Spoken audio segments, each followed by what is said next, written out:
Occitanie, terre de sportifs. Un quart de la population est licenciée dans un club de sport. Et c'est bien plus que dans d'autres régions. Pour la majorité, il s'agit d'une pratique libre qui s'effectue surtout à l'extérieur, dans la nature. Motivation numéro 1, la santé.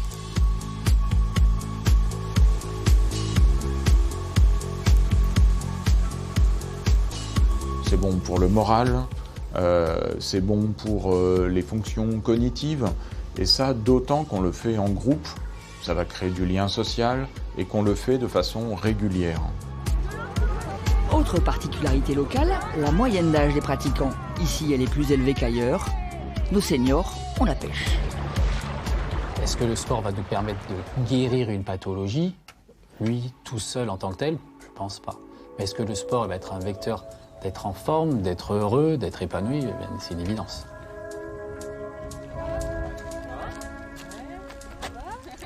Et pour retrouver la forme après un accouchement, par exemple, rien de tel qu'une séance de gym poussette. C'était super, je l'avais réveillé, c'est la première fois. Allez, on se suit. Et on est actif. Allez, on pousse sur ses jambes. On se tient droit, on commence à activer un peu les abdominaux. Allez, on inspire. On expire, on fait des grands pas. Grand. Pour Teresa et Justine, oui, c'est la première séance de l'année. Donc quand on contracte le fessier, on contracte en même temps les abdominaux. Talons fesses et on essaie d'avoir un petit rebond. Née outre-Atlantique il y a 20 ans, cette discipline commence à peine à se développer à Montpellier. But du jeu pour ces jeunes mamans, se réconcilier avec leur corps après la grossesse en le tonifiant, mais sans avoir à se séparer de bébé. Après un accouchement, c'est toujours difficile de s'en remettre. Il y a le corps qui change. Et donc, c'est une très bonne façon de commencer à bouger, en fait. Je pense que c'est une activité que c'est bien d'être faite avec son bébé. Donc, parce que c'est un moment de partage aussi. 3, 2, 1, 1, et Les papas sont aussi les bienvenus, et pas seulement pour calmer le bébé quand maman fait la planche. En fait, c'est du sport. Tenir la petite à la maison, c'est du sport. Donc, c'est bien se préparer avant et après. La gym poussette, c'est vraiment une manière déjà de se réapproprier un peu son corps, de le reconscientiser, de remettre tout ça en place et de se sentir à nouveau bien. Du coup, ça a un effet boule de neige parce qu'on se sent bien, donc on dort mieux, on est moins stressé. Le bébé lui aussi le sent, donc il dort mieux, il est moins stressé, il mange mieux. Enfin, c'est vraiment un combo magique la gym poussette parce que ça fait du bien à tout le système familial.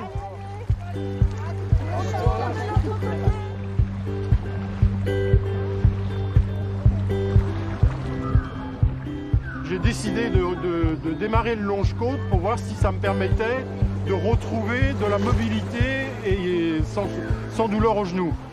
Et ça marche. Pour se remettre d'un bouleversement physique, d'un accident, ou simplement pour défier le temps qui passe, d'autres mettent le cap sur la mer. C'est bien simple, au début, le longe-côte, j'étais à la fin, et maintenant je suis devant. Donc on ressent un bien-être, et puis au niveau du souffle, c'est formidable. Ça permet aussi de baisser les médicaments? Ah oui, tout à fait. Tout à fait, je ne prends plus du tout le traitement que je prenais avant. Donc pour moi, c'est parfait, quoi. C'est un sport pour moi complet. Immergée jusqu'au torse, cette pratique consiste à longer la plage avec différents exercices. De plus en plus pratiqué sur nos côtes, ce sport d'endurance reste très doux pour les articulations, mais exigeant côté souffle, surtout quand on rit toute la séance. Il y a l'apport physique, mais l'apport psychique, pour moi, c'est très important. De pouvoir se retrouver, de discuter, le côté convivial, moi, j'y tiens beaucoup.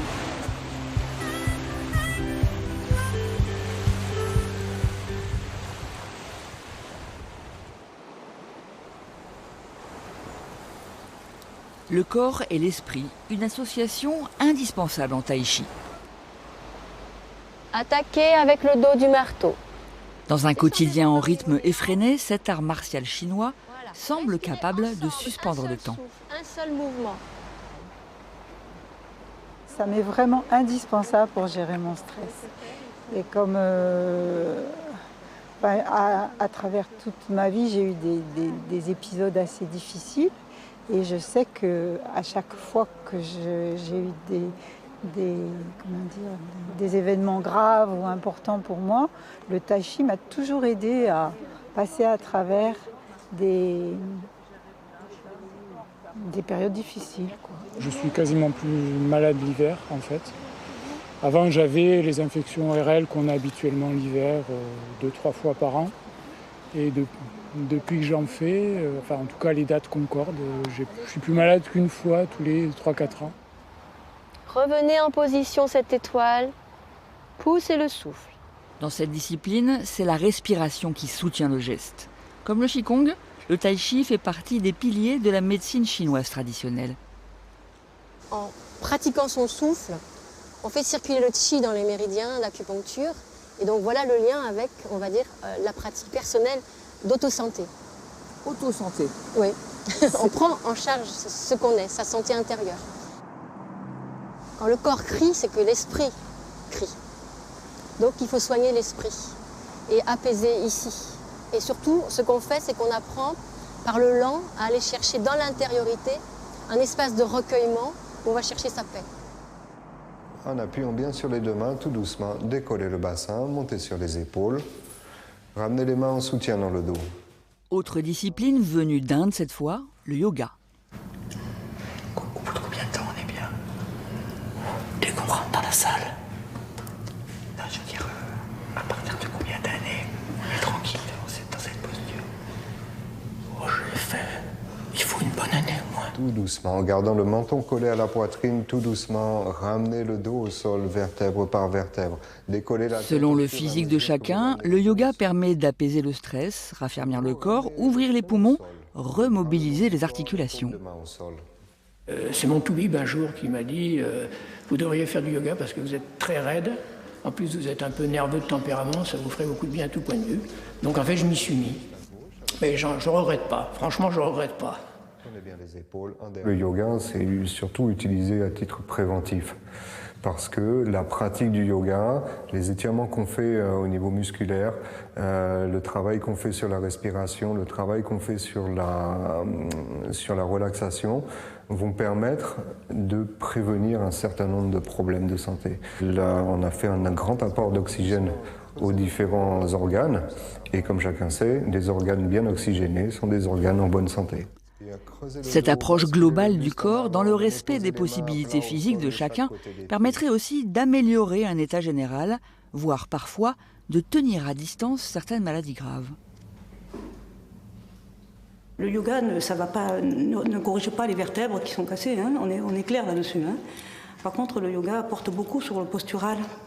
Donc on apprend à se redresser, on apprend à vivre avec ce qu'on a en fait. Je récupère en flexion, en souplesse, en force, alors que ça fait quand même 4 ans que je suis opérée. Donc je continue de récupérer, de progresser petit à petit, quoi. Depuis que je pratique ça de manière beaucoup plus posée, dans ma vie de tous les jours, c'est un changement complet. Beaucoup moins de peur, beaucoup moins d'anxiété et effectivement beaucoup moins de crise aussi, puisque à partir du moment où on est bien là, quelque part, on est bien là aussi. Le confinement et son cortège d'angoisse ont fini par propulser le yoga en tête des disciplines sportives. Un Français sur 5 en a fait au moins une fois ces 3 dernières années, un record. Et bien souvent, le yoga déteint sur ses pratiquants. Par le centre, on descend le bras, on redresse. C'est assez flagrant, ne serait-ce que par le langage corporel, de voir quelqu'un qui commence le yoga, qui rentre, qui franchit la porte pour venir à un cours d'une certaine façon. Et quand il y a eu un déclic, il y a quelque chose qui a changé, ça se voit. J'arrive à le lire dans le corps et eux-mêmes viennent me faire des témoignages pour me dire voilà, les choses que ça a pu leur apporter dans leur vie. Raymond, lui, c'est la course à pied qui l'a métamorphosé. Ce coiffeur hérolté a découvert le trail en 2013 et cela a bouleversé sa vie. Fumeur à l'époque, il aimait aussi les bonnes tables. Depuis lors, il a perdu plus de 20 kilos et retrouvé une forme olympique. Ouais. Le trail, c'est le remède à toutes mes faiblesses. Ça a été le remède à toutes mes faiblesses. me lâcher dans les Cévennes, me lâcher à Diago. Comme l'autre fois, j'ai fait les Pyrénées, on était dans la neige là-haut, avec Canigou, dans la neige. Mais voilà, quand t'es là, t'es le roi du monde en fait. Désormais, ce quinquagénaire est accro au trail et à son ambiance très conviviale. Mais à force de courir, il s'est abîmé le tendon d'Achille. Alors jeune homme, comment ça s'est passé cette course? Très bien. Il y a quelques années, Raymond a même évité de peu une grosse opération. 2,5. Un mollet, ça fait entre 25 et 30 cm, 2 cm et demi en moins de circonférence, ouais, je pense que c'est notable. Chaque fois que je faisais un IRM ou chaque fois que je venais voir Philippe, c'était la catastrophe, quoi. Je faisais un IRM, le mec il me disait, il regardait l'IRM et il me disait, vous courez? Je disais oui. Bon, faites un trait dessus. Je suis sorti, j'allais dans la voiture, je pleurais comme un bébé, et je me disais merde, c'est fini. Allez, pousse contre moi. Le sport au départ était le problème. Finalement, par la reprise progressive du sport, il a réussi à surmonter ce problème de tendinopathie. Après, je suis toujours dans l'inquiétude que, même cause, même conséquence, le sport en excès ou mal cadré lui fasse réapparaître des symptômes. Mais depuis la fin du confinement, ce trailer enchaîne les marathons dans la nature. J'espère qu'il va m'écouter un tout petit peu. Voilà. Bon, pour l'instant, il n'a pas trop envie d'alléger son planning, mais j'espère pas le revoir arriver en consultation trop tôt. Dans le domaine sportif, tout est une question d'équilibre en fait. On peut le perdre à force d'inactivité ou de fonte musculaire. Voilà pourquoi ce type d'atelier se développe un peu partout sous l'impulsion du CHU de Montpellier. On essaie de rapprocher d'abord les coudes. But du jeu, éviter la chute et si elle survient, savoir la gérer. Donc ça nécessite de pousser avec les jambes, de contracter les abdos et de contracter les fessiers. Vous êtes déjà tombé? Plusieurs fois. C'est pour ça que vous êtes là? Absolument, et puis c'est justement pour aller au-delà de la peur et comme il a très bien expliqué, comment se relever. Ça, c'est extrêmement important.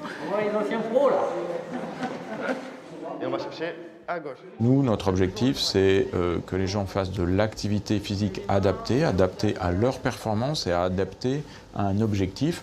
Dans ce cas-là, améliorer l'équilibre, améliorer la force musculaire, améliorer l'endurance, améliorer les amplitudes articulaires, en particulier de la cheville, de manière à ce que les patients marchent mieux, plus facilement et pour éviter des chutes ou, en cas de déséquilibre, être capable de prévenir la chute.